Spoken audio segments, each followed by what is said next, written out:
কালকের অনুষ্ঠান সম্বন্ধে আপনি কিছু বলেন। আগামীকাল 11ই সেপ্টেম্বর পৃথিবীর ইতিহাসে কালো দিন। আর সেই দিনই 2001 সালে 11ই সেপ্টেম্বর খড়গপুর শহরে অন্ধকার নেমে এসেছিল। তৃণমূলের নেতা সাহসী যুবক গৌতম চৌবেকে এইখানেই মালঞ্চ রোডের উপরে সিপিএম আশ্রিত সমাজবিরোধীরা গুলি করে হত্যা করেছিল। গৌতমদার শরীরে 22টি গুলি পাওয়া গিয়েছিল। গৌতমদার মৃত্যু নিশ্চিত করবার জন্য টাঙ্গি দিয়ে মাথায় আঘাত করেছিল সমাজবিরোধী। এই ঘটনার পরে বাংলার জননেত্রী মমতা বন্দ্যোপাধ্যায় সেদিন খড়গপুরে ছুটে এসেছিলেন, অসহায় পরিবারের পাশে দাঁড়িয়েছিলেন, আমাদেরকে সাহস জুগিয়েছিলেন। তাই সমাজবিরোধীর বিরুদ্ধে লড়াইটা আমরা লড়তে পেরেছিলাম। সাহসের সঙ্গে তৃণমূল কংগ্রেস কর্মীরা সেদিন সিপিএমের সন্ত্রাস সংগঠিত অপরাধের বিরুদ্ধে লড়াই করে জয়লাভ করেছিল এবং সমস্ত সমাজ বিরোধীদেরকে সাজা করাতে পেরেছিল। সেই ইতিহাসকে আমরা প্রত্যেক বছর স্মরণ করি। গৌতমদাকে স্মরণ করার সঙ্গে সঙ্গে বাংলায় সিপিএমের 34 বছরের রাজত্বে 50,000-এরও বেশি বিরোধী রাজনৈতিক দলের কর্মীদেরকে ওরা হত্যা করছে। পৃথিবীতে সিপিএমই একমাত্র দল যারা কার্ল মার্ক্সকে কলুষিত করেছে।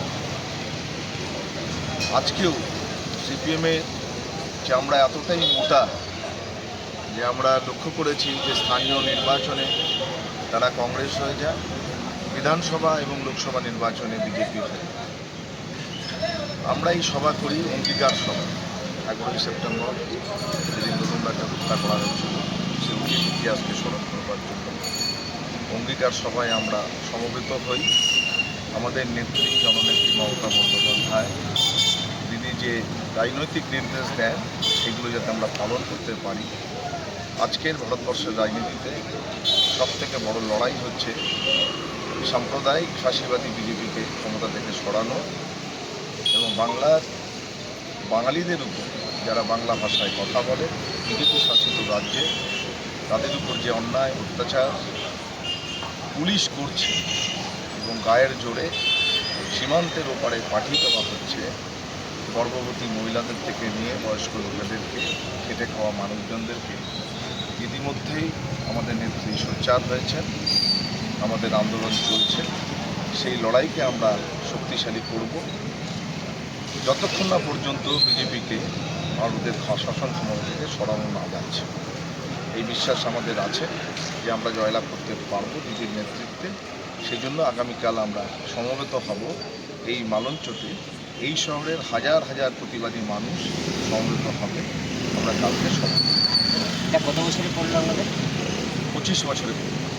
কালকে খুব বিশেষ কেউ আসছেন? আমাদের দলের নেতৃত্বরা সবাই কোথা থেকে কোথা পর্যন্ত যাবে এটা মশাল মিছিলটা?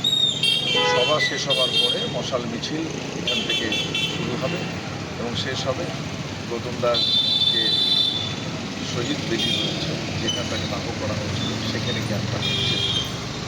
এই অঙ্গীকার সভা থেকে কী বার্তা দেওয়া হচ্ছে সমাজ বিরোধীদের?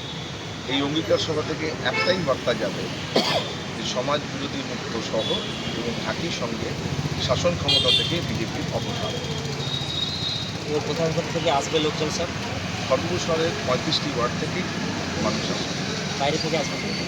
আমরা বাইরের শহরের মানুষকে নিয়ে আমরা তো মোটামুটি কতজনের সময় জমায়েত হবে? হাজার হাজার লোক আসবে। আপনার পরিচয় দিন। দেবাশিস চৌধুরী, তৃণমূল কংগ্রেসের মেদিনীপুর সংগঠন জেলার সহসভাপতি। অঙ্গীকার সভা কতদূর থেকে কতদূর পর্যন্ত যাচ্ছেন? তো এই অঙ্গীকার সভায় হাজার হাজার মানুষের ভিড় লক্ষ্য করা যাবে আগামীকাল। তো সেই দিকে তাকিয়ে থাকুন। আর সমাজ বিরোধীদের বিশেষ উদ্দেশ্য নিয়ে